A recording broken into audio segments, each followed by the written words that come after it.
चालीसा का अर्थ क्या है ये हमको अभी तक नहीं मालूम था, परंतु पंडित विजय शंकर मेहता जी ने पूरे देश को हनुमान चालीसा का अर्थ क्या है, हनुमान जी हमारे जीवन में कैसे उतर सकते हैं, हनुमान जी को आधार बनाकर हम अपने जीवन में कैसे अपने दुख दर्द को दूर कर सकते हैं, कैसे हम जीवन में सफलता प्राप्त कर सकते हैं, ये हनुमान जी के जीवन से पहली बार किसी ने बताया तो विजय शंकर मेहता जी ने बताया। हम उनका स्वागत करते हैं, अभिनंदन करते हैं कि हनुमान चालीसा के 1.25 करोड़ पाठ के अगर केंद्र बिंदु किसी स्थान को बनाया है तो उन्होंने रायपुर को बनाया है। मैं चाहूंगा कि आप विजय शंकर मेहता जी का तालियों की गड़गड़ाहट के साथ में स्वागत करें, अभिनंदन करें। हमारे बीच में उपस्थित हमारे छत्तीसगढ़ के एक ऐसे संत महंत राम सुंदर दास जी, जिन्होंने पूरे छत्तीसगढ़ में धर्म और आस्था का स्थान बनाया है। हमारे छत्तीसगढ़ का सबसे पुराना मठ दूधाधारी मठ, जो आज उसी स्वरूप में आज पुरातत्व के स्थल के रूप में गिना जाता है, शिवरी नारायण का मंदिर, और आज भी धर्म की आस्था को जगाए हुए ऐसे महंत राम सुंदर दास जी का हम सब स्वागत करते हैं, अभिनंदन करते हैं। हम सबके मध्य में उपस्थित आदरणीय सत्यनारायण शर्मा जी, इस पूरे पाठ के आयोजन के मुख्य कर्ता धर्ता आदरणीय सुरेश गोयल जी, विजय अग्रवाल जी, मुंदड़ा जी, इस पूरी आयोजन समिति के सभी सदस्यगणों को हम बधाई देते हैं, उनका अभिनंदन करते हैं कि वो साल में एक बार इसका आयोजन कर और हनुमान जी के जीवन से लोगों को आगे बढ़ने की प्रेरणा देते हैं।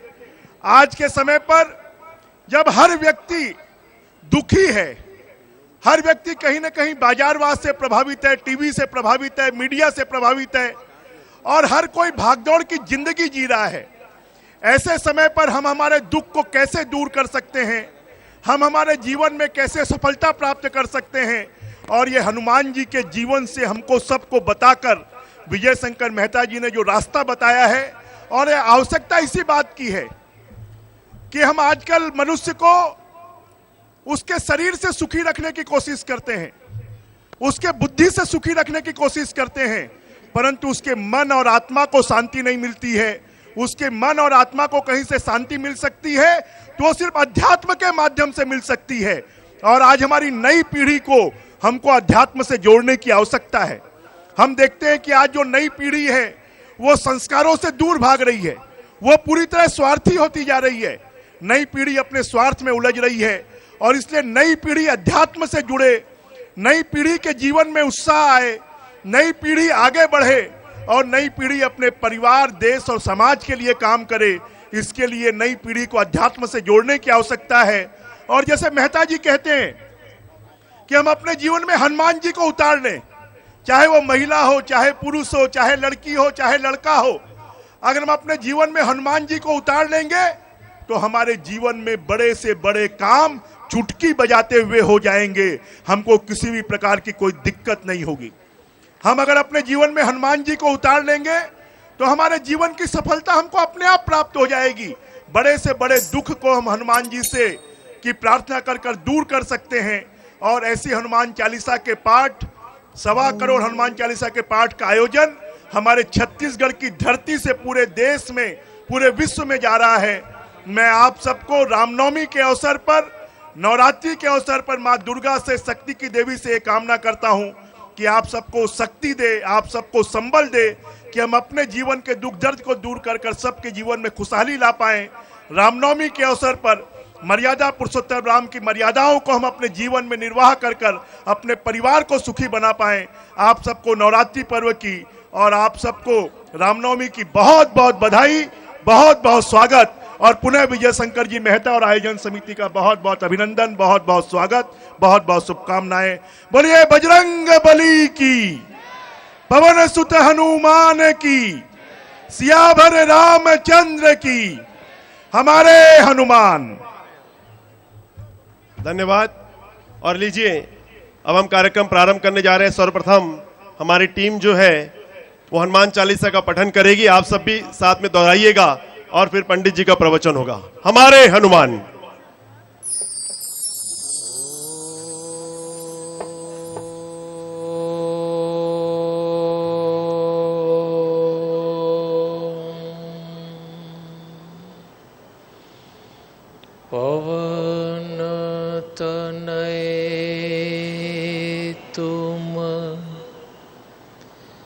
एक आधारा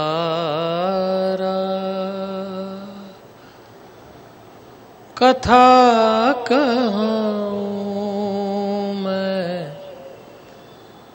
मति अनुसारा। वक्रतुंड महाकाय सूर्यकोटि समप्रभ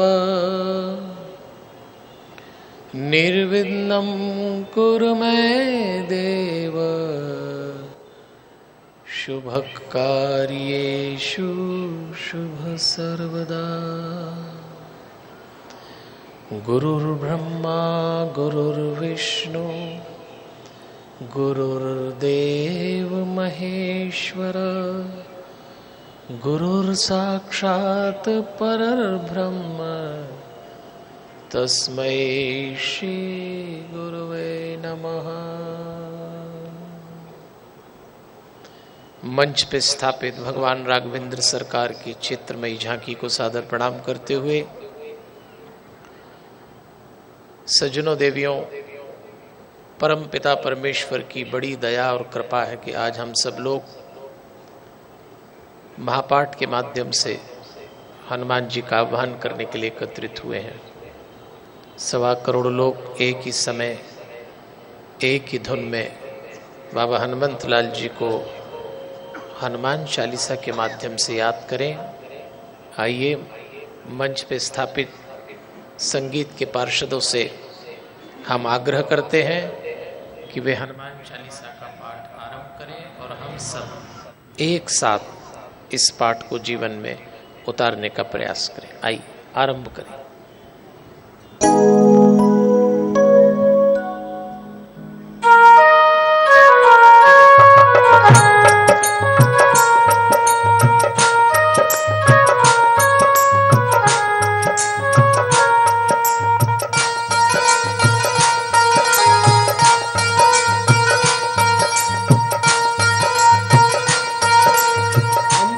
अपनी सांसों से एक एक चौपाई पुकार, अंतर में नाम बसाकर जब बोले पुकारे। हम अपनी सांसों से एक एक चौपाई पुकारे, अंतर में नाम बसाकर जब बोले यही पुकारे। हमारे हनुमान, हमारे हनुमान, हमारे हनुमान, हमारे हनुमान।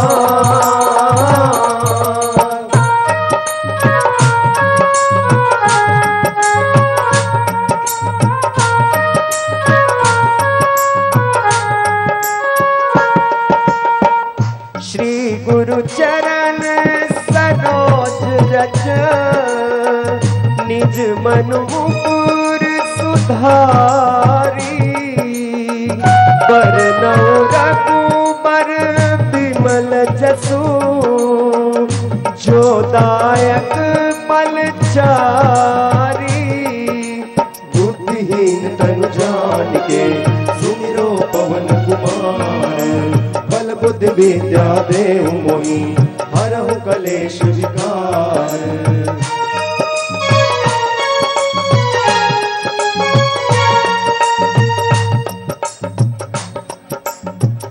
जय हनुमान ज्ञान गुण सागर, जय कपीस तिहुँ लोक उजागर। रामदूत अतुलित बल धामा, अंजनी पुत्र पवन सुत नामा। महावीर विक्रम बजरंगी, कुमति निवार सुमति के संगी। कंचन बरन विराज सुवेसा, कानन कुंडल कुंचित केसा। हाथ वज्र और ध्वजा विराजे, कांधे मूंज जनेऊ साजे। शंकर सुवन केसरी नंदन, तेज प्रताप महाजगवंदन। विद्यावान गुणी अति चातुर, राम काज करिबे को आतुर। प्रभु चरित्र सुनिबे को रसिया, राम लखन सीता मन बसिया। हमारे हनुमान, हमारे हनुमान।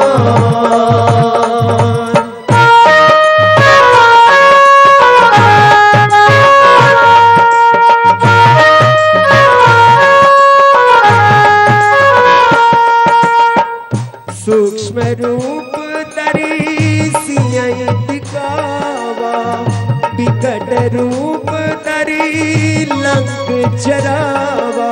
भीम रूप धरि असुर सहाय, रामचंद्र के काज सवारे। लाए सजीवन लखन जियाए, श्री रघुवीर हर्ष उर लाए। रघुपति कीन्ही बहुत बड़ाई, तुम मम प्रिय भरतहि सम भाई। सहस बदन तुम रोजस गावे, अस कहि श्रीपति कंठ लगावे। सनकादिक ब्रह्मादि मुनीसा, नारद सारद सहित ऐसा। जम कुबेर दिगपाल जहाते, कवि कोविद कहि सके कहाते। तुम उपकार सुग्रीवहि कीना, राम मिलाए राजपद दीना। हमारे हनुमान, हमारे हनुमान।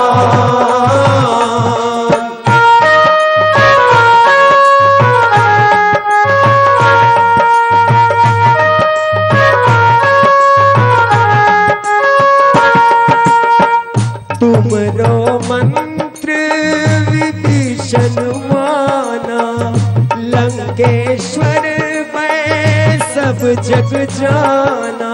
जुग सहस्त्र जोजन पर बान, लील्योताई मधुर फल जान। रघुमुद्रिका मेलि मुख माय, जल्दी लांग गए अचरज नाय। दुर्गम काज जगत के जेते, सुगम अनुग्रह तुमरे तेते। राम दुआरे तुम रखवारे, होत ना क्या बिनु पैसारे।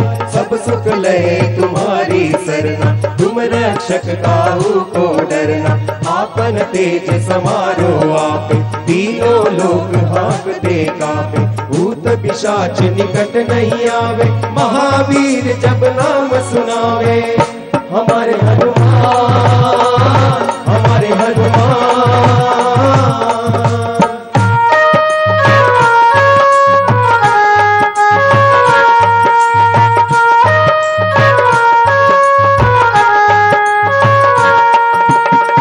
नासे रोग अरे सब पीरा, जपत निरंतर हनुमत पीरा।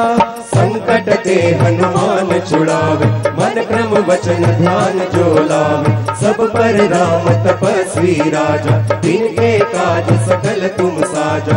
और मनोरथ जो कोई लावे, सोई अमित जीवन फल पावे। चारों जुग पर ताप तुम्हारा, है परसिद्ध जगत उजियारा। साधु संत के तुम रखवारे, असुर निकंदन राम दुलारे।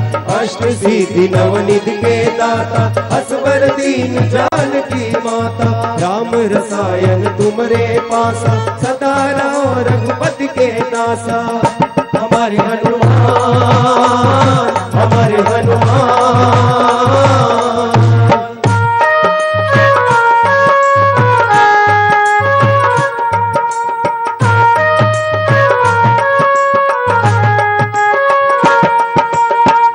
तुमरे भजन राम को पावे, जन्म जन्म के दुख बिसरावे। अंत काल रघुवरपुर जाई, जहाँ जन्म हरि भक्त कहाई। और देवता चित्त न धरई, हनुमत से सर्व सुख करई। संकट कटे मिटे सब पीरा, जो सुमिरे हनुमत बलबीरा। जय जय जय हनुमान गोसाई, कृपा करो गुरुदेव की नाई। जो शत बार पाठ कर कोई, छूटई बंदी महासुख होई। जो यह पढ़े हनुमान चालीसा, होए सीति साखी गौरीसा। तुलसीदास सदा हरि चेरा, कीजे नाथ हृदय में डेरा। हमारे हनुमान, हमारे हनुमान।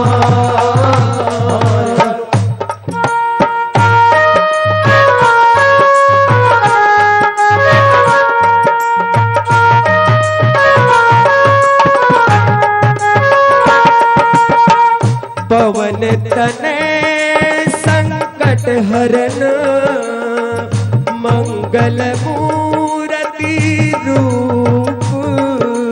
राम लखन सीता सहित, हृदय बसो सुरभूप।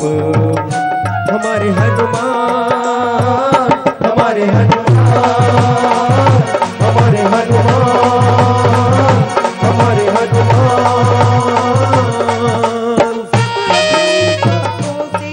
एक एक चौपाई पुकारी अंतर अपनी सांसों से, एक एक चौपाई पुकारी अंतर में नाम बसाकर, जब बोले यही पुकारे हमारे हनुमान, हमारे हनुमान, हमारे हनुमान, हमारे हनुमान, हमारे हनुमान, हमारे हनुमान। मंच पे स्थापित भगवान राघवेंद्र सरकार की झांकी को सादर प्रणाम करते हुए देवलोकवासी स्वामी नारायण देव तीर्थ जी का पुण्य स्मरण करते हुए निवृत्तमान शंकराचार्य स्वामी सत्यमित्रानंद गिरि जी को वंदन करते हुए जूना पीठाधीश्वर आचार्य महामंडलेश्वर स्वामी अवधेशानंद गिरि जी को नमन करते हुए भक्ति भारती माँ प्रेमा पांडुरंग जी का पावन स्मरण करते हुए श्री रविशंकर महाराज रावतपुरा सरकार को नमन, परम धाम पधारे हुए पूज्य पिताजी वल्लभदास जी को वंदन और आप सबके भीतर बैठे हुए दिव्यात्मा को सादर प्रणाम करते हुए सज्जनों देवियों, ये चुनौती का समय है। इस समय जीवन के जिस क्षेत्र में झांकिए चुनौती ही चुनौती देखना मिलती है। मनुष्य सारी चुनौतियां, सारे संकट और सारी समस्याओं से निपट सकता है, लेकिन इस समय हमारे जीवन में एक बड़ी चुनौती है और वो है संतानों का लालन पालन करके उनको श्रेष्ठ बनाना। और ये ऐसी चुनौती है कि यदि आप इसमें चूक गए तो हमारा पूरा वंश, समाज और राष्ट्र इसकी कीमत चुकाएगा। आज इसी बात पे विचार करने के लिए हम एकत्रित हुए हैं। ध्यान दीजिएगा, हम अपनी संतानों को 4 बातें देते हैं। पहले उन्हें शिक्षा देते हैं, दूसरी बात उन्हें संस्कार देते हैं, तीसरी बात उन्हें परिवार देते हैं और चौथी बात उन्हें व्यापार यानी कैरियर देते हैं। कोई भी माता पिता हो, उनके पालक हो, वो सब अपनी संतानों को ये 4 बात देते हैं। पूरा जीवन इसी के आसपास चलता है। और ये जो 4 बातें हम अपनी संतानों को दे रहे हैं, शिक्षा, संस्कार, परिवार, व्यापार, कैरियर, इसमें हनुमान चालीसा हमें मार्गदर्शन भी देती है और प्रेरणा भी देती है। आप सब हनुमान चालीसा से परिचित हैं। गोस्वामी तुलसीदास जी ने इसमें 40 चौपाइयाँ लिखी हैं। 2 दोहे आरंभ में हैं और 1 दोहा अंत में। कुल 43 पद हैं इसमें, 431 शब्द हैं। लेकिन यदि ठीक से हम हनुमान चालीसा को जीवन से जोड़ लें तो ये मंत्र बन के हमारे जीवन में परिवर्तन करेंगे। मैं तो आग्रह करता हूँ कि संतानों के लालन पालन में हनुमान चालीसा को बहुत गंभीरता से लीजिए। प्रयास करें कि हमारे बच्चे जब रात को सोने जाएं तो ठीक नींद आने के पहले वे हनुमान चालीसा का पाठ जरूर करें। अगर बच्चे इसको अपनाते हैं तो उनकी सांस से चौपाई जुड़ती है और हनुमान जी प्राण वायु के देवता हैं। सांस से उनका व्यक्तित्व बनता है। रात भर वो सांस हनुमान चालीसा की चौपाई से जुड़ के उनके व्यक्तित्व को दिव्य करेगी। यदि बच्चे बड़े हैं, माता पिता से दूर हैं और हो सकता है कि माता पिता की आज्ञा न माने, तो मेरा माता पिता से आग्रह, और वो आग्रह यह है कि आप स्वयं सोने के पहले अपनी संतान का स्मरण करके हनुमान चालीसा का पाठ करें। आपके पॉजिटिव वाइब्रेशन उस संतान तक पहुंचेंगे। आज नहीं तो कल वो प्रेरित होकर हनुमान चालीसा के लिए तैयार हो जाएंगे। दोनों स्थितियों में हनुमान चालीसा को हम स्वयं से और अपनी संतानों से जोड़ें, और इसीलिए अभियान किया जा रहा है।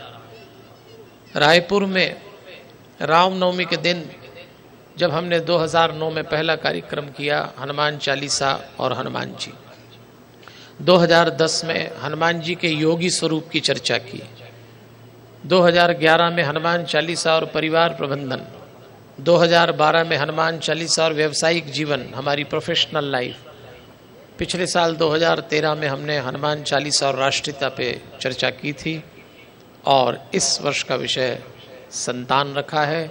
2015 में मातृ शक्ति और हनुमान चालीसा पे बात करेंगे, और 2016 में जब उज्जैन नगर में कुंभ सिंहस्थ का मेला होगा तो युवाओं के लिए हनुमान जी रोल मॉडल बने, इस विषय पे हनुमान चालीसा को अपने जीवन से जोड़ेंगे।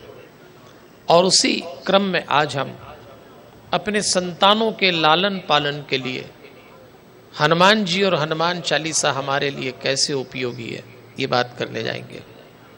देखिए 40 चौपाइयाँ हैं, हम 10-10 चौपाइयों के साथ एक एक विषय को लेंगे। जैसा मैंने आपसे निवेदन किया कि हम अपनी संतानों को शिक्षा, संस्कार, परिवार और व्यापार, यानी जो भी रोजी रोटी का साधन, नौकरी, व्यवसाय, हम उनको कराते हैं। 10-10 चौपाइयों को याद करते हुए विचार करते हैं। सबसे पहले बात करते हैं शिक्षा की। तुलसीदास जी हनुमान चालीसा का आरंभ करते हुए कहते हैं, श्री गुरु चरण सरोज रज निज मन मुकुर सुधार, बरनौ रघुवर बिमल जस जो दायक फल चार, बुद्धि न तनु जानिके सुमिरो पवन कुमार, बल बुद्धि विद्या देहु मोहि हरे हो कलेश विकार। ये दो दोहे क्या कहें। इसमें हनुमान चालीसा के आरंभ में गुरु को याद किया है, श्री गुरु चरण सरोज रज। गुरुदेव के स्मरण के साथ हनुमान चालीसा आरंभ की गई, और हम चर्चा कर रहे हैं अपने बच्चों को जो शिक्षा हम देते हैं उससे। देखिए शिक्षा में गुरु का बड़ा महत्व है।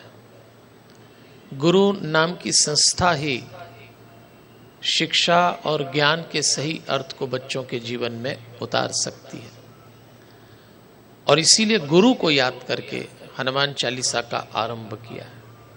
सारी दुनिया में शिक्षक होते हैं, गुरु सिर्फ भारत में पाए जाते हैं। सिर्फ भारत की संस्कृति और भारत की धरती ने बताया कि गुरु हमारे जीवन के रूपांतरण में कितने आवश्यक हैं। हमारे बच्चों के जीवन में गुरु आने का अर्थ है हनुमान जी गुरु के रूप में उतरे। इसीलिए गुरु के साथ याद किया है, और पहली चौपाई के साथ आरंभ करते हैं, जय हनुमान ज्ञान गुण सागर, जय कपीश तिहुँ लोक उजागर, राम दूत अतुलित बल धामा, अंजनी पुत्र पवन सुत नामा।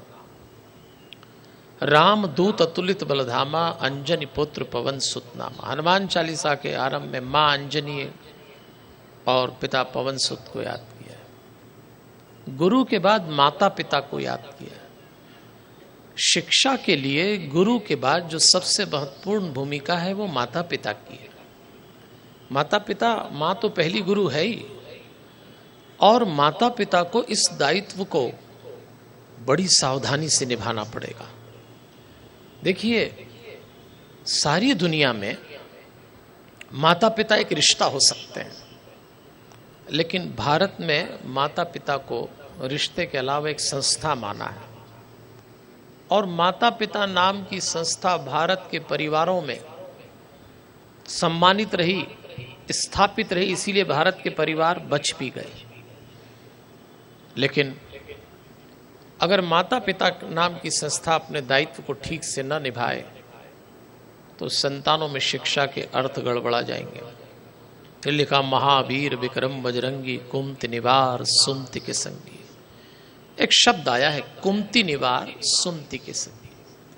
हनुमान जी महाराज कुमति यानी बुरी बुद्धि को दूर करते हैं और सुमति यानी अच्छी बुद्धि को हम तक पहुंचाते हैं। शिक्षा के साथ जो खतरा बना है वो कुमति का बना है, क्योंकि शिक्षित व्यक्ति को यदि कुमति घेर ले तो वो बड़ा खतरनाक साबित होता है। रावण उसका उदाहरण है। और आज जिस तरह का वातावरण तैयार हो गया है, शिक्षा के क्षेत्र में कुमति कब प्रवेश कर जाए और इन बच्चों को कब बर्बाद कर दे कह नहीं सकते।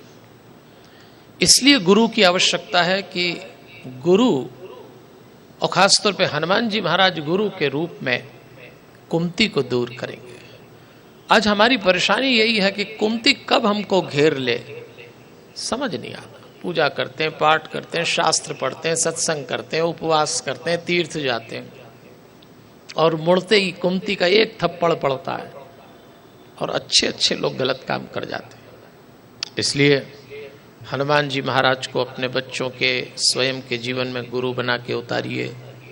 गुरु नाम की संस्था, माता पिता नाम की संस्था शिक्षा के अर्थ को ही बदल देगी। जैसा कि मैंने आपसे निवेदन किया, हमारे यहाँ 2 संस्थाएं हैं जिनके कारण भारत की संस्कृति और उसमें परिवार बचे हुए हैं। एक संस्था माता पिता, दूसरी संस्था गुरु। लेकिन सज्जनों देवियों, इस बात पे थोड़ी सी चिंता पालिएगा कि पिछले कुछ समय से भारत के परिवारों में ये दोनों संस्थाएं लड़खड़ा रही हैं। माता पिता नाम की संस्था को आज वो गौरव और गरिमा नहीं मिल रही।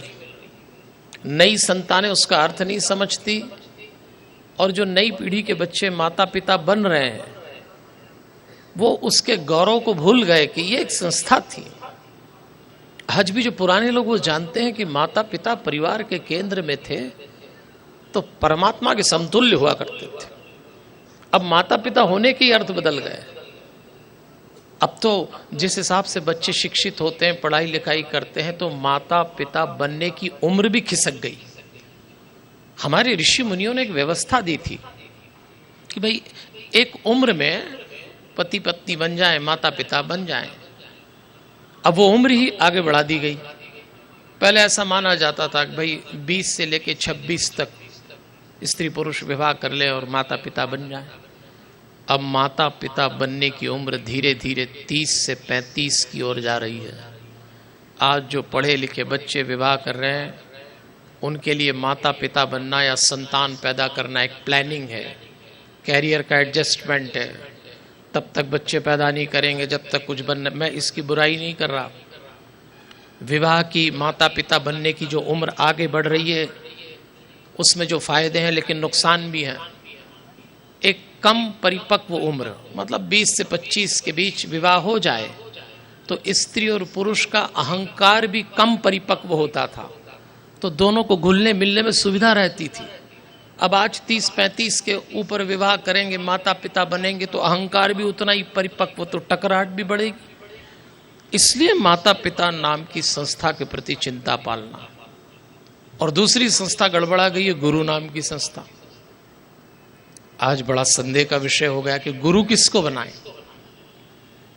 आज किसी से कहो कि इनको गुरु बनाओ तो, और पिछले 1-2 साल में कुछ घटनाएं ऐसी घट गई कि भारत की धरती में गुरु भी संदेह पे आ गए। आज गुरु बनाने में डर लगता है। और भारत की संस्कृति से जिस दिन गुरु नाम की संस्था पे संदेह हो जाए, उस दिन भविष्य के लिए कोई अच्छे संकेत नहीं है। किसको गुरु बनाइए, प्रश्न खड़ा हो गया। देखिए, आपको एक सत्य घटना सुना रहा हूं, फिर आगे चलते हैं। ये घटना सिर्फ इसलिए सुना रहा हूं कि आपको स्पष्टता आ जाए, आप चिंतन करें इस विषय। मैं उज्जैन नगर में रहता हूं। मुझे एक बार उज्जैन से जयपुर जाना। रात को हमारे यहाँ एक ट्रेन चलती है, वो आती तो चेन्नई से है उज्जैन और फिर जयपुर जाती है। रात को 9:30 बजे उज्जैन आती। जरा ध्यान से सुनना आप घटना को। मुझे रात को 9:30 बजे उज्जैन से बैठ के जयपुर पहुंचना। सुबह फर्स्ट AC में मेरा रिजर्वेशन था। सेकंड एसी में पर्दे लगा लो तो कूपा बंद हो जाता है, फर्स्ट एसी में दरवाज़ा होता है, बंद कर दो तो 4 कूपे का वो जो कोच है वो पूरा पैक हो जाएगा, कहीं 2 भी होते हैं। उस 4 बर्थ वाले कूपे में मेरा रिजर्वेशन। उज्जैन आया और मैं चढ़ा। पीछे से एक बहन जी कोई 40-45 साल की उम्र की रही होंगी, वो उस कोच में चेन्नई के ट्रेन से सफ़र करके आ रही, और वो घंटे 2 घंटे से इस बात के लिए परेशान थी कि कौन सा पैसेंजर अब चढ़ेगा जो जयपुर तक जाएगा। उनको कंडक्टर ने बताया कोई पुरुष यात्री है, तो और परेशान कि और कोई यात्री भी नहीं है। उनको बताया गया कि भाई अगर कोई आ जाए तो ठीक, नहीं तो ये बर्थ खाली रहेंगी। बड़ी परेशान, स्वाभाविक भी है, सारी रात वो अकेली एक पुरुष यात्री। उज्जैन आया तो हम चढ़े, और जैसे ही मैंने गेट खोला और फर्स्ट एसी के कूपे में प्रवेश किया तो वो बहन जी दुशाला ओढ़ के डर के मारी सोई कि पता नहीं कौन आएगा।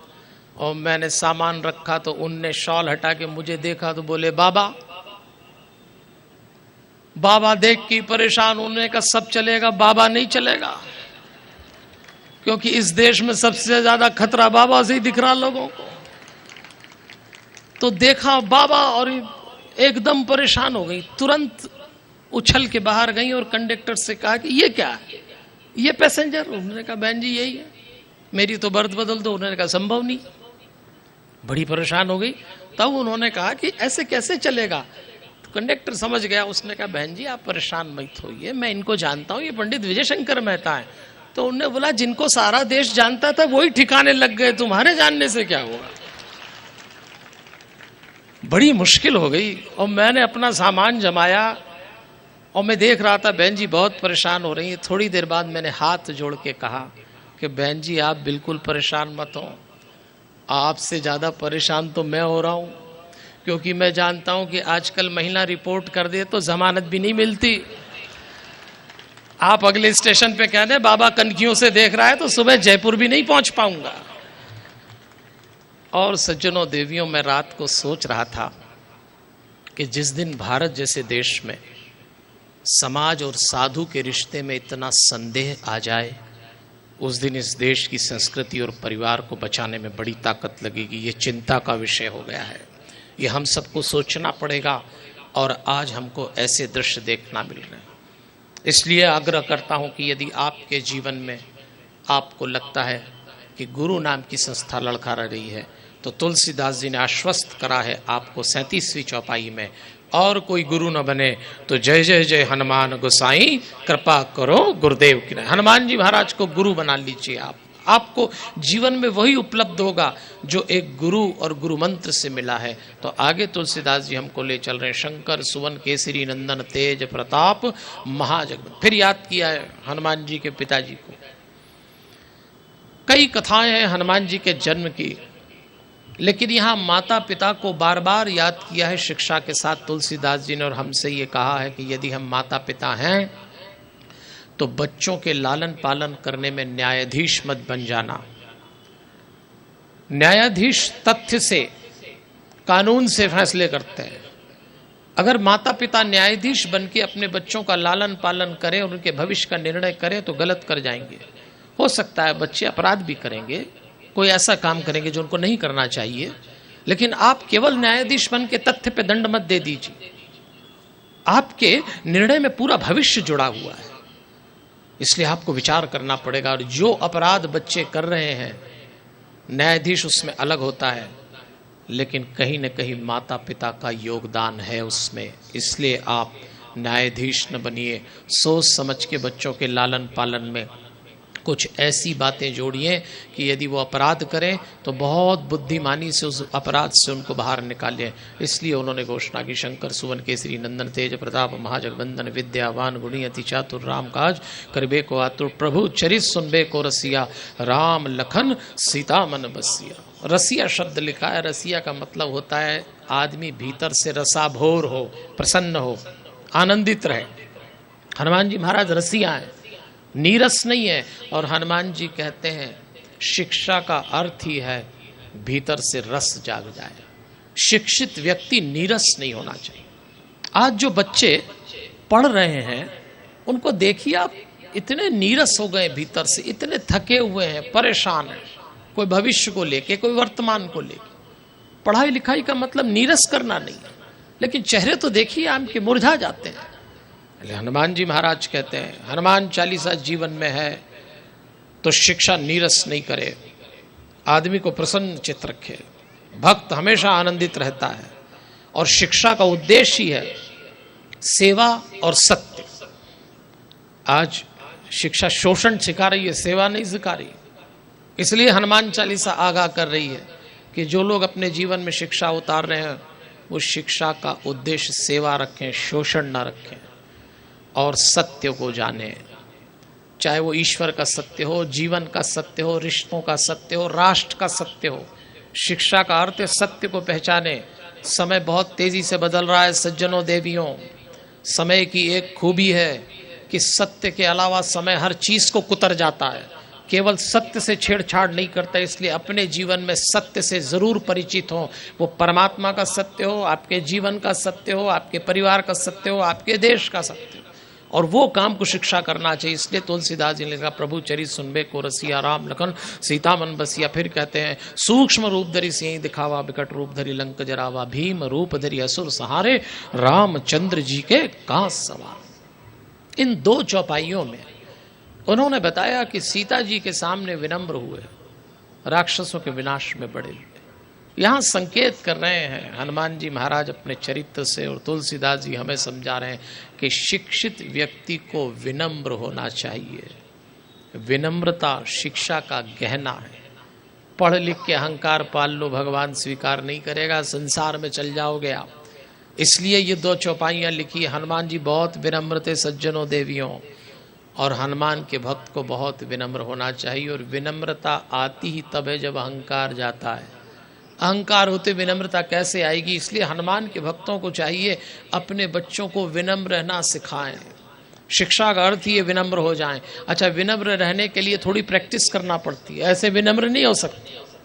तो विनम्र होने के लिए थोड़ी देर 24 घंटे में 1-2 बार, 3-4 बार, जब तक आपकी बने, एक काम जरूर करिए, जरा मुस्कुराइएगा। मुस्कुराना जो सीख गया वो विनम्र होना सीख सकता। और इसीलिए अगर आप विनम्र नहीं है तो हनुमान जी को जीवन में आने की उम्मीद छोड़ दें। बहुत सीधा सा तरीका है।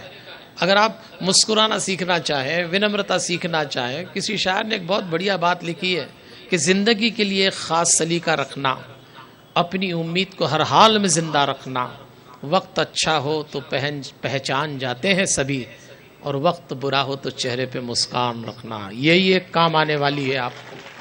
इसलिए मुस्कुराना मत छोड़िएगा। ताली बजा रहे हैं पर मुस्कुरा भी नहीं रहे कुछ लोग। मुस्कुराइए सज्जनों देवियों, हनुमान की भक्ति करने निकलें। तो मैंने आपको पहली 10 चौपाई में शिक्षा से जोड़ा। अपने बच्चों को खूब पढ़ाइए, लेकिन उनको सिखाइए कि वो विनम्र रहें, वो माता पिता नाम की, गुरु नाम की संस्था का सम्मान करें। और दूसरा, हम जो काम अपने बच्चों के लिए करते हैं वो शिक्षा के साथ करते हैं, संस्कार देना। बिना संस्कार की शिक्षा हम अपने बच्चों को ज्वालामुखी के ढेर पे बैठा देंगे। जैसे ही 11वीं चौपाई लिख रहे हैं तुलसीदास जी, लिख रहे हैं, लाए संजीवन लखन जियाए, श्री रघुवीर हर्ष उर लाए। संस्कारों की क्यों जरूरत? राम कथा में तो अनेक प्रसंग आए हैं। तुलसीदास जी ने यही प्रसंग क्यों लिया कि संजीवनी बूटी ला के आपने लक्ष्मण जी की मूर्छा दूर की। आपको याद होगा, युद्ध में लक्ष्मण जी को मेघनाथ ने बाण मारा, अमूर्छित हो गए। मेघनाथ काम का प्रतीक है। लक्ष्मण जी ने 14 वर्ष के लिए निद्रा त्यागी, ब्रह्मचर्य का पालन करने। ऐसे दिव्य व्यक्ति को भी काम का बाण लगा और मूर्छित हो गए। तो हमारी और आपकी क्या बिसात होगी? वासनाएं, काम, विलास, भोग कब ले डूबे हमें पता नहीं लगता। एक वक्त कहते थे कि जवानी में ही आदमी को वासनाएं घेरेंगी। पिछले 2-4 साल का इतिहास तो बता रहा है कि 16 साल से लेके 85 साल तक के निपट गए वासनाओं के झोंके में। कैसे बचेंगे आप इससे सज्जनों दे? कोई ताकत चाहिए, और वो ताकत है संस्कारों की ताकत। इसीलिए हनुमान चालीसा में आग्रह किया जा रहा है, लक्ष्मण जी को काम का बाण लगा तो कौन लाए संजीवनी? हनुमान जी महाराज लाए। आज हमारे बच्चों के जीवन में, हमारे जीवन में हनुमान जी होने का अर्थ ही यह है कि उनके रहते हुए, उनके संस्कारों से हम वासनाओं से मुक्त हो जाएंगे। ध्यान दीजिएगा, वासनाओं से बचना आसान काम नहीं है। हमारे जीवन में वासनाएं 4 जगह से आती हैं सज्जनों देवियों। पहली आती प्रारब्ध से, दूसरी आती माता से, तीसरी आती है पिता से, और चौथी आती है जो हमारा वर्तमान वातावरण है उससे। अब 75% तो आ ही चुकी है, उसमें ग्रांटेड, उसमें आप कुछ नहीं कर सकते। आपकी प्रारब्ध की वासना आपके भीतर आएगी माता से। जब आपको जन्म देते समय माता की जो मानसिकता रही होगी, जो आचरण होगा, वो वासना आपके भीतर उतरेगी। पिता का जो देह रहा होगा वो उतरेगा। तो 25 तो आपको मिलना ही है। आप क्या कर सकते हैं उसमें?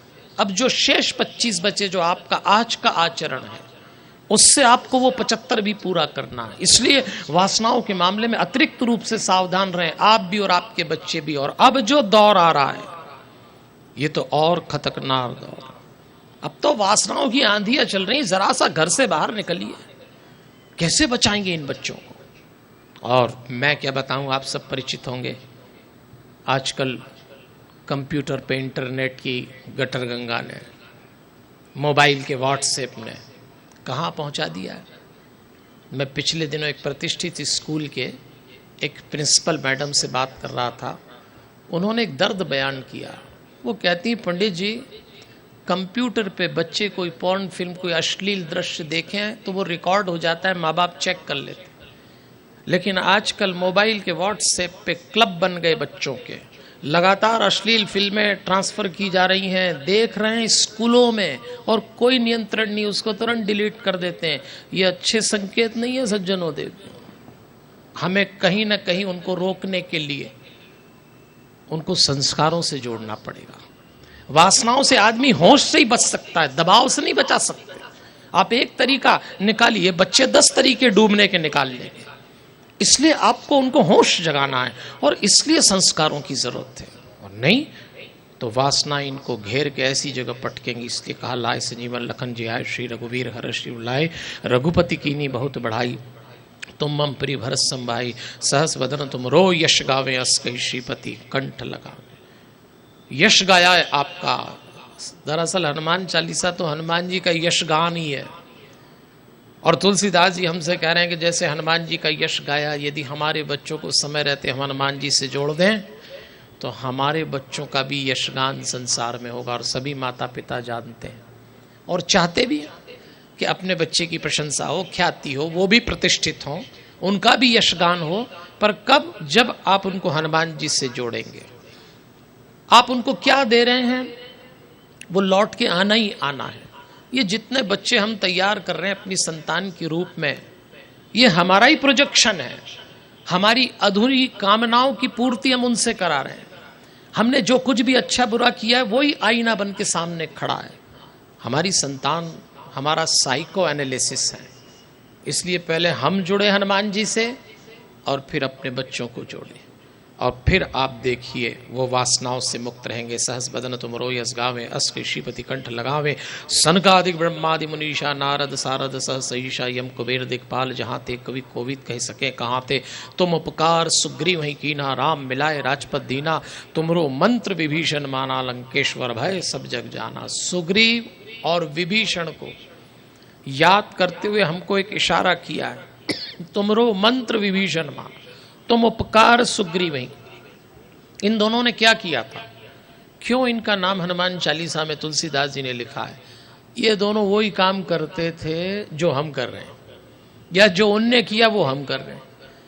उनने ये किया कि दोनों भगवान राम से जुड़े, दोनों भगवान का नाम लेते, पूजा पाठ करते, भक्त बने, और दोनों ही भटक गए।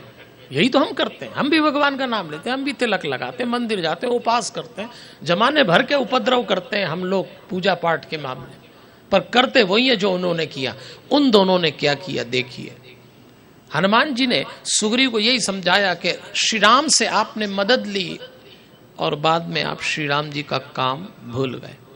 असावधान हो जाना अध्यात्म की यात्रा में बड़ा खतरा है। जरा सा असावधान हुए आप गिरे। ये दोनों असावधान हो गए थे अपने उद्देश्य से। उद्देश्य था कि मैं सीता जी की खोज में बानर भेजूंगा और भूल गए। यही विभीषण कर रहे थे। राम नाम लेते राम नाम लेते राम नाम लेते भगवान का मंदिर बनाया, लेकिन मां सीता को अशोक वाटिका में रावण ले आया तो विभीषण ने जरा भी विरोध नहीं किया। अपन तो अपनी पूजा कर रहे हैं, भगवान की तकलीफ भगवान जाने। ये तरीका हमारा भी है, हम लोग भी यही करते हैं। विभीषण और सुग्रीव की तरह जब हम अपने उद्देश्य से भटक जाएं, तब हनुमान जी हमारे जीवन में आके हमको समझाते हैं। संस्कार क्या करते हैं? संस्कार यही करते हैं, जब आप शिक्षित होकर भटकें पर यदि संस्कार आपके जीवन में है तो आपकी शिक्षा का सही अर्थ संस्कार कर देंगे। इसीलिए कहते हैं एजुकेटेड आदमी यदि अवेयर नहीं है तो बर्बाद हो जाएगा। और संस्कार एक अवेयरनेस है, संस्कार एक होश है। इसीलिए हनुमान जी के माध्यम से संस्कारों से जोड़े अपने बच्चों को।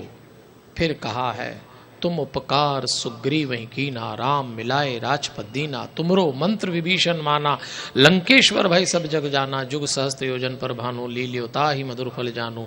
प्रभु मुद्रिका मेलि मुख माही, जलधि लांगी गए अचरज। राम नाम अंकित मुद्रिका मुंह में रखी और समुद्र लांग गए। बड़ी प्रतीकात्मक पंक्ति है ये। राम नाम एक संस्कार है। आपके जीवन में संस्कार दो माध्यम से उतरते हैं, जीवा से और नेत्र से। आप क्या देख रहे हैं, कितनी देर किस चीज को जीवन में नेत्रों से उतार रहे हैं, इससे संस्कार बनते हैं। और जीवा से आप क्या अन्न ले रहे हैं, आपका खान पान कैसा है, आपकी बोलचाल कैसी है, इससे संस्कार उतरता है। इसलिए जीवा का सबसे सुंदर संस्कार है राम नाम लेना। और जीवा से यदि बोल न सकें तो जीवा कहती है, बोलचाल का एक और तरीका है जिसमें शब्द बाहर नहीं निकलते पर आप दुनिया की सबसे अच्छी बोली बोलते हैं, उसका नाम है जरा मुस्कुराइए। हाँ, इसमें कुछ शब्द नहीं बोलना पड़ते पर यह दुनिया की एकमात्र भाषा है जिसको परमात्मा सुनता है। आप मुस्कुराइए, वो सुनेगा ये क्या कहना चाहता है। और सीरियस लोग तो भगवान को वैसे भी पसंद नहीं है। देखिए, मैं बात कर रहा हूं संस्कारों की। रावण क्यों मारा गया? क्योंकि रावण ने संस्कार स्वीकार नहीं किए। शिक्षा स्वीकार की थी, पुरुषार्थ स्वीकार किया, परिश्रम स्वीकार किया, लेकिन संस्कार स्वीकार नहीं किए, वह मारा गया। शिक्षित तो हमसे भी ज्यादा था, इसलिए संस्कारों को स्वीकार करें। रावण बहुत सीरियस आदमी था, एकदम सुमड़ा, बिल्कुल नहीं हंसता था, इसलिए भी मारा गया। जिन्हें भक्ति करना हो उन्हें हंसना पड़ेगा, और जो ज्यादा सीरियस रहने के चक्कर में हो वो रावण बनने की तैयारी कर रहे हैं, मैं बता रहा हूं आपको। इसलिए मुस्कुराते मुस्कुराते संस्कारों को जीवन में उतारिए। देखिए, संस्कार हमें सत्य से परिचित कराएंगे, संस्कार हमें सावधानी से परिचित कराएंगे, और जो लोग संस्कारी होते हैं उनके आसपास स्वर्ग का निर्माण हो जाता है। अपने घर को बैकुंठ बनाना है तो अपने बच्चों को संस्कार से जोड़िए। आज कई बार अपने बच्चों को देख के हमको लगता है घर स्वर्ग है कि नर्क है। कई बार बच्चों के आचरण से इतने तनाव में आ जाते हैं कि स्वर्ग और नर्क का भेद ही समझ में नहीं। हालांकि स्वर्ग नर्क का भेद अलग है। हमारे पहचान का एक जोड़ा है मांगीलाल चंचला नाम। तो एक दिन उसकी पत्नी चंचला ने पति मांगीलाल से कहा कि मांगीलाल जी, मैंने सुना है कि स्वर्ग में पति पत्नी नहीं होते, शादियां नहीं होती। तो मांगीलाल ने कहा, अरे मूर्ख, स्वर्ग में पति पत्नी और शादियां नहीं होती तभी तो वो स्वर्ग है। हाँ, बताइए, आप घर बसाया नहीं कि नर्क दिखने लगा, संतान पैदा हुई कि आदमी परेशान होने लगा, ये कैसे हो गया? कहीं ना कहीं हमारे कंट्रीब्यूशन में कोई गड़बड़ है। तो पहली चीज शिक्षा दीजिए, दूसरी बात संस्कार दीजिए। आइए हम तीसरी बात पे विचार करते हैं। हम अपनी संतानों को तीसरी बात परिवार देते हैं। सभी माता पिता उनको एक परिवार, पहले तो अपना परिवार देते हैं, उसके बाद बेटी हो तो दामाद ढूंढ के देते हैं, बेटा हो तो बहू ढूंढ के लाते हैं। ये परिवार माता पिता देते हैं। कोई बच्चा अवसर ना दे, बच्ची ने दे, बात अलग है, पर मोटे तौर से हमें ही देना ही है और दे रहे हैं। अब जरा हनुमान चालीसा के माध्यम से और हनुमान जी के माध्यम से इस गंभीर विषय पे बात करिए। क्योंकि हमारे जीवन प्रबंधन समूह का तो उद्देश्य ही है परिवार बचाओ अभियान। ये जितनी कथाएं सत्संग ये तो बहाना है, हमें तो सिर्फ परिवार बचाना है। सारा संघर्ष इसी बात का है कि भारत के परिवार बचना चाहिए। इसलिए अब इस बात को ध्यान से सुनिएगा कि तुलसीदास जी इशारा कर रहे हैं कि हनुमान चालीसा और हनुमान जी के माध्यम से हम अपने बच्चों को परिवार कैसे दें। 21वीं चौपाई में वो लिखते हैं, राम दुआरे तुम रखवारे होत न आज्ञा बिनु पैसारे। जब हम परिवार की बात करें तो हम अपने संतानों को दो बात देंगे, एक तो रिश्तेदार देते हैं और दूसरा जीवन साथी देते हैं। ये माता पिता का कर्तव्य है, रिश्तेदार और जीवन साथी। अब देखिए तुलसीदास जी लिख रहे हैं, राम द्वारे तुम रखवारे होत न आज्ञा बिनु पैसारे। आप राम जी के द्वारपाल हैं, आपकी आज्ञा के बिना कोई प्रवेश नहीं कर सकता, चौकीदार बनाया है। राम जी ने अपने द्वार पे हनुमान जी को खड़ा किया। थोड़ा विचार करिए कि राम जी के द्वार के भीतर क्या था। राम जी के द्वार के भीतर एक बहुत सुंदर परिवार था, भाई भाई का प्रेम, पिता पुत्र का प्रेम, माँ के संस्कार, पति पत्नी के सौम्यतापूर्ण रिश्ते, ये उस द्वार के भीतर राम का परिवार था। राम जी के परिवार को तो सारा संसार पूछता है। अवध के गृहस्थी को कौन नहीं जानता, लेकिन आप जरा सोचिए, राम जी का इतना सुंदर परिवार होने के बाद भी उनको चौकीदार के रूप में हनुमान जी को बैठाना पड़ा। क्यों? क्योंकि राम जी जानते थे खतरा आने वाला है, किस शक्ल में आ जाए परिवार में कह नहीं सकते। कभी मंत्रा की शक्ल में आ जाएगा, कभी शूर्पणखा की शक्ल में आ जाए, कभी रावण की शक्ल में आ जाए। कोई चाहिए चौकीदार। दुर्गुणों ने राम के परिवार को भी नहीं छोड़ा, इसलिए उन्होंने हनुमान जी को चौकीदार बनाया। और हमसे भी कह रहे हैं, मैंने बनाया तो तुम भी बना लो। भैया अपने परिवार को कैसे बचाएंगे? घूम रहे हैं बर्बाद करने के लिए दुर्गुण आसपास, व्यक्तियों के रूप में, परिस्थितियों के रूप में। तो कोई चौकीदार चाहिए, इसलिए हनुमान जी को चौकीदार बनाया और हम भी बनाए अपने परिवार को बचाने के लिए। सब सुख लहे तुम्हारी शरणा, तुम रक्षक काहू को डरना। हम देते हैं रिश्तेदारी अपने बच्चों को। रिश्तेदारी निभाना कोई हनुमान जी से सीखे। आज अगर आप विचार करें, परिवार बचाने के लिए इस पे चिंतन करना पड़ेगा सज्जनों देवियों के। आज भारत के परिवारों से रिश्तेदारी का अर्थ ही बदल गया। भारत के परिवारों से ऐसा लगता है कि जैसे रिश्तों के मतलब ही बदल गए। आप विचार करिए, मैं आपको एक घटना सुनाता हूँ, सत्य घटना है। मैं पिछले दिनों एक महानगर में गया हुआ था, तो किसी के घर पे गया। वो पति पत्नी बहुत व्यस्त थे, उनका कोई 7-8 साल का बेटा था, बहुत बड़े पदों पे नौकरी करते थे वो दोनों, एक मल्टी स्टोरी में रहते थे। तो मैंने उस बच्चे से बातचीत में पूछा, हम तो मालवा के लोग हैं, तो पिता के भाई को काका कहते हैं, तो मैंने उससे पूछा कि तुम्हारे काका हैं? वो बच्चे ने कोई जवाब नहीं दिया। मुझे लगा बालक बात नहीं करना चाहता होगा, मैं भी चुप हो गया। लेकिन थोड़ी देर बाद मैंने देखा कि वो अपनी माँ से पूछ रहा था कि मॉम व्हाट इज काका। मुझे एक बार सोचने में आ गया, और तब मैंने देखा कि उस बच्चे के पिता अपने माता पिता के अकेले बेचे, और वो भी अपने माता पिता का अकेला। किसी महानगर में मल्टी में रहते हैं, समय किसी के पास है ही नहीं कि परिवार को बुला लें या परिवार में चले जाएं। उत्सव धीरे धीरे समाप्त होने लगे। तो वो बच्चा तो जानता ही नहीं काका क्या है। वो तो ऊपर मल्टी स्टोरी में टॉप फ्लोर पे रहने वाले अंकल आंटी और नीचे वाले अंकल आंटी को जानता है, बस यही उसका जीवन है। जरा विचार करिए आप, भारत में रिश्तेदारी से संबोधन समाप्त हो गए। काका, मासी, मामा, बुआ, ये सब संबोधन थे। ऐसे घर भी रहे भारत में जहां काम करने वाले कर्मचारियों को बुआ, मासी, काका कह के पुकारा गया। बुढ़ापे में उनका दाह संस्कार भी किया। ऐसे ऐसे रिश्ते भारत के जिन परिवारों ने निभाए हों, वहां नई पीढ़ी के बच्चे संबोधन भूल जाएं, ये ठीक संकेत नहीं है। इस पे विचार करना पड़ेगा हमको, इसलिए जोड़ना पड़ेगा। हाँ, ताली बजाना है तो ठीक से बजाइए। फिर हम चिंता में डूबने नहीं बैठे, चिंता से उबरने बैठे हुए हैं। इस बात को विचार करना पड़ेगा सज्जनों देवियों। तो रिश्तों से संबोधन चले जाएं तो परिवार कैसे बचेंगे। और फिर तुलसीदास जी लिख रहे हैं, सब सुख लह तुम्हारी शरणा, तुम रक्षक काहू को डरना, आपन तेज समारो आपे, तीनों लोग हाँकते कांपे, भूत पिशाच निकट नहीं आवे, महावीर जब नाम सुनावे, नासे ही रोग हरे सब पीरा, जपत निरंतर हनुमत बीरा, संकट से हनुमान छुड़ावे, मन क्रम वचन ध्यान जो लावे। इन 3 चौपाइयों में तो तुलसीदास जी ने जीवन साथी की फिलॉसफी लिख दी। देखिए, परिवार में हम अपने बच्चों को सबसे दूसरा महत्वपूर्ण रिश्ता देते हैं जीवन साथी का। जीवन साथी सौंपते हैं हम लोग।